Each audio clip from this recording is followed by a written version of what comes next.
bagaimana sih sebenarnya hijab yang syar'i itu? Yang pertama Allah sampaikan di dalam Quran surat An-Nur ayat 31. Apa Allah sampaikan di situ? Allah sampaikan di situ wa kullil mu'minat yakhdudna min absarihinna wa yahfazna furujahunna wa la yadribna zinatahunna illa ma dhahara minha wal yadribna bi khumurihinna ala juyubihinna. Ini ada beberapa poin di sini yang kemudian perlu kita tangkap. Allah perintahkan kepada perempuan-perempuan yang mukmin, pertama adalah tundukkan pandangan mereka. Kemudian yang kedua, jaga kemaluan, wa yafatna furujahunna.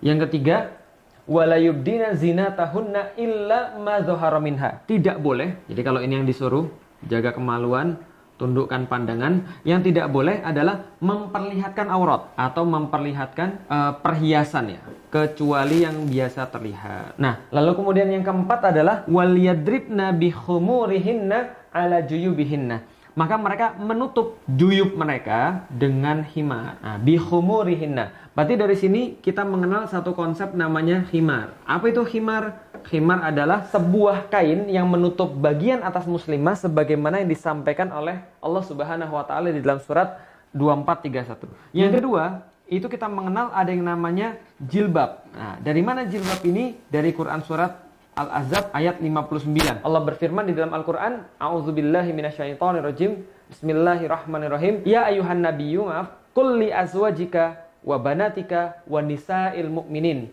Apa yang kemudian diperintahkan? Wahai Nabi, sampaikan kepada istri-istrimu, sampaikan kepada anak-anak perempuanmu, dan juga kepada perempuan-perempuan yang beriman. Yudnina alaihinna min jalabibihinna. Maka hendaklah mereka mengulurkan jilbab ke seluruh tubuh mereka. Nah, apa yang diperintahkan oleh Allah di dalam surat ini? Al-Ahzab ayat 59, mengulurkan jilbab. Maka di sini kita tahu, dapat satu lagi namanya jilbab. Khimar adalah pakaian atasnya, dan jilbab adalah pakaian yang diulurkan ke seluruh tubuh. Memang betul, ulama-ulama bisa jadi ada perbedaan tentang bentuk jilbab dan bentuk khimar. Tapi tidak ada perbedaan bahwa khimar dan jilbab ini adalah sesuatu yang wajib bagi seorang muslimah. Nah, tapi ada syaratnya. Apa syarat khimar? Tadi, nih, coba lihat dari mana tadi. Nih, menutup juyub. Jadi, waliyadribna bihumurihinna, tutuplah kemudian khimar dengan khimar itu ala juyubihinna, sampai pada batas juyubnya. Sampai pada batas juyub. Juyubnya apa? Bukaan di antara kemudian pakaian. Kalau kita kerah, gitu ya, kira-kira sampai di situ. Lah, berarti sampai di mana menutup diri dengan khimar itu? Menutupi sampai batas ke dada. Lah, karena itulah juyub yang difahami oleh orang-orang Arab ketika turun ayat itu. Jadi, khimar itu yang syar'i menutupi dada. Kalau sampai pada dada, apakah sudah syar'i? Sudah syar'i. Mau lebih daripada dada, mau dipanjangkan lagi? Bagus. Lalu tentang jilbab seperti apa?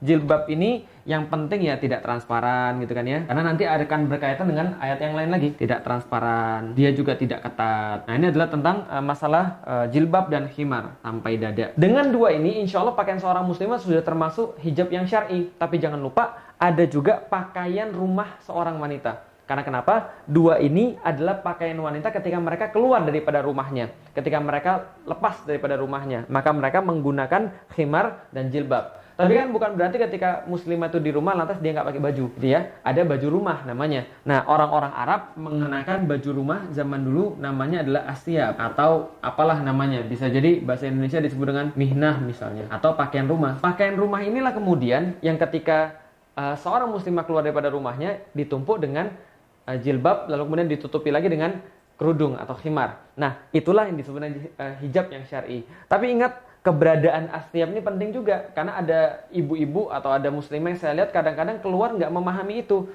Langsung aja pakai kerudung dan langsung aja pakai jilbab. Hasilnya ya kelihatan kemana-mana. Karena nanti berkaitan dengan yang ketiga. 1, 2. 1 khimar, 2 jilbab. Yang ketiga adalah minus yang namanya tabarruj. Banyak orang mengartikan tabarrujnya adalah bersolek. Banyak orang mengartikan tabarrujnya adalah kemudian menampilkan wajah sehingga orang tuh melihat cantik dan sebagainya. Tapi saya ingin jelaskan dulu, tabarruj ini sama seperti ketika orang menyebut Burjul Dubai, Dubai Tower misalnya, Menara Dubai yang sekarang paling tinggi. Kenapa dikatakan menara? Karena dia relatif lebih tinggi daripada yang lain. dia muncul di antara yang lain, dia terlihat di antara yang lain, paling terang di antara yang lain. Itu artinya adalah tabarruj tadi. Jadi seorang wanita yang kemudian bersolek berlebih-lebihan sehingga dia muncul di antara wanita-wanita yang lain, menjauhi keumuman atau menyelisih keumuman, itu yang dikatakan sebagai tabarruj. Misal seperti apa? Ulama-ulama zaman dulu menegaskan, ketika dulu wanita-wanita jalan tuh mepet tembok di pinggir. Maka ketika ada seorang wanita yang jalan di tengah-tengah jalan, itu sudah termasuk bagian daripada tabarruj. Ketika seseorang menyelisihi kemudian yang lain sehingga terlihat tinggi, terlihat hebat, nah ini namanya tabarruj. Nah, tabarruj ini ada satu hadis yang Rasulullah Shallallahu Alaihi Wasallam mengingatkan kepada kita saat beliau Isra Mi'raj, beliau melihat wanita-wanita yang disiksa di dalam nerakanya Allah. Siapa mereka? Rasul berkata, nisaun kasiyatun ariyatun. Jadi mereka ini adalah wanita-wanita yang berpakaian tapi telanjang. Jadi dalam hadis ada Rasulullah mensifati ada perempuan, ada nisa yang berpakaian tapi telanjang. Lalu bagaimana kemudian sifat mereka lagi? Selain daripada berpakaian tapi telanjang, Rasul katakan mumilatun ma'ilat. Mereka berlenggak-lenggok. Apalagi ru'usaum ka'asnimatil bukht ma'ilat. Dan kepala mereka seperti punu unta, miring. Nah, bagaimana keadaan mereka? Rasul katakan, la yadkhulnal jannah, mereka tidak masuk pada surganya Allah, wa la yajidna rihaha, dan tidak mendapatkan baunya sedikit pun. Nah, jadi ini adalah kemudian yang Rasul sampaikan, hati-hati tentang tabarruj. Apa yang dimaksud dengan berpakaian tapi telanjang? Imam-imam kemudian yang kemudian melihat hadis ini, Imam Nawawi kemudian misalnya menyampaikan bahwa yang dimaksud dengan berpakaian tapi telanjang bisa jadi secara maknawiyah, bisa jadi secara langsung.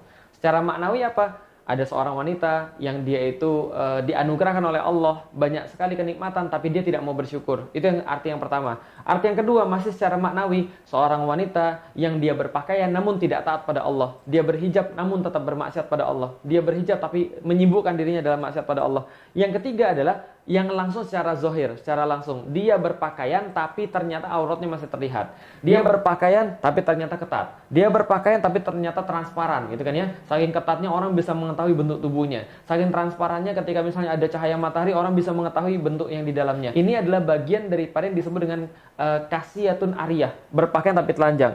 Lalu bagaimana dengan berlenggak-lenggok tadi, mumilatun ma'ilat? Ulama-ulama juga mengartikan mereka yang kemudian dianggap mumilatun ma'ilat adalah mereka yang sangat haus perhatian laki-laki.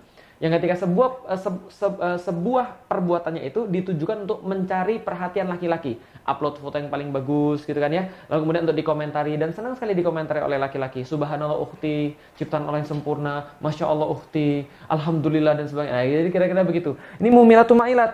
Dan ru'usaum ka'asnimatil bukht. Dan mereka juga sangat haus perhatian tadi. Maka mereka, kata ulama, menumpuk-numpuk kain di kepalanya atau menumpuk-numpuk rambutnya sehingga lebih tinggi, sehingga terlihat oleh orang lain. Nah, ini harus dijauhi. Nah, jadi sekali lagi secara singkat, hijab syar'i adalah mudah sekali sebenarnya. Khimar sampai ke dada, lalu kemudian jilbab yang kemudian longgar, tidak kemudian ketat, tidak kemudian transparan, dan juga minus tabarruj, yang dia tidak mencari perhatian manusia. Pokoknya sesuai keumuman saja. Cari warna yang kemudian umum, cari kemudian pernak-pernik yang umum-umum juga, jangan yang aneh-aneh gitu kan ya, tiba-tiba untuk pakai teddy bear di atas kepala, itu jangan ya. Jadi ini adalah tentang masalah tabarruj. Nah, tersisa lagi, bagaimana konsep cadar misalnya? Bagaimana konsep cadar atau niqab di dalam Islam? Ini sudah final di antara para ulama bahwa memang terjadi perbedaan soalan cadar ini. Nah, kenapa terjadi perbedaan? Ya, karena banyak ulama-ulama ketika meneliti tentang dalil-dalilnya tidak menemukan kesepakatan. Yang disepakati oleh para ulama ini tidak wajib. Ya, jadi ini tidak wajib. Ini disepakati oleh para ulama karena memang dalil-dalilnya tidak menuju kepada sesuatu yang wajib. Nah, misalnya contoh dalam surat An-Nur ayat 31, ulama-ulama mengatakan wala yubdina zinatahunna illa ma zahara minha. Illa ma zahara minha ini Rasulullah pernah menasihati Asma binti Abu Bakar bahwa yang dimaksud dengan biasa terlihat itu adalah wajah dan telapak tangan. Jadi itu sudah biasa terlihat. Berarti wajah itu bisa dilihat karena sudah biasa terlihat, dan telapak tangan itu juga biasa terlihat karena itu boleh terlihat. Nah, maka cadar tidak digolongkan oleh ulama-ulama sebagai sesuatu yang sampai kepada derajat wajib. Lalu bagaimana hukumnya? Ada ulama yang mengatakan hukumnya boleh, mubah. Ada ulama yang mengatakan sampai kepada sunnah. Tapi kami menyukai pendapat-pendapat yang kemudian tidak sampai mewajibkan tadi, karena memang tidak sampai pada derajat wajib. Mungkin ulama-ulama yang mengatakan ya sudah ini disukai saja. Tapi tentang perkara bahwa itu adalah sesuatu yang dilakukan oleh para sahabat, oleh para sahabiah, mohon maaf, dan itu terjadi di masa lalu, dan itu adalah sesuatu yang biasa di kalangan kaum muslimin, iya, itu adalah sesuatu yang betul. Jadi artinya kalau ada orang ingin memakai cadar ya tidak perlu untuk disulitkan, tidak perlu untuk diolok-olok, tidak perlu dikata-katai. Misalnya contoh, oh Ninja Hattori. Nah ini jangan. Nah kenapa? Karena itu adalah bagian daripada cara Islam, bagian sesuatu yang boleh. Sama seperti seseorang ustadz memakai peci, boleh-boleh saja. Memakai sorban, boleh-boleh saja. Tidak pakai, itu pun tidak sampai kepada hal yang dosa. Nah ini adalah bagian-bagian harus kita kenal di dalam Islam tentang pakaian di dalam Islam.